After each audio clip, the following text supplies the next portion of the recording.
Nagsimula sa hindi kita kilala hanggang sa nauwi sa mahal kita. Parang kailan lang pa-scroll-scroll ka pa sa social media, lalo na pag boring ka.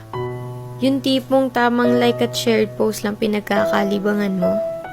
Wala ka naman sanang plano pumasok sa relasyon, pero biglang isang iglap may dumating sa buhay mo para mahalin ka. At sa hindi inaasahan, nahuhulog ka na rin sa kanya.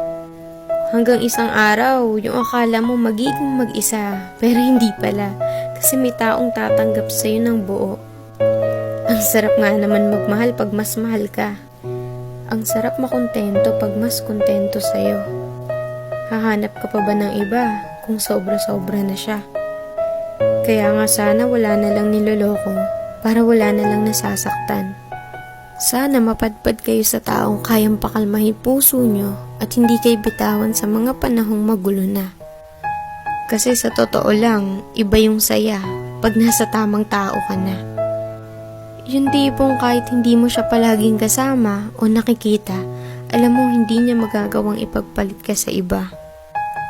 Kasi una pa lang, ikaw lang talaga nag-iisa sa buhay niya.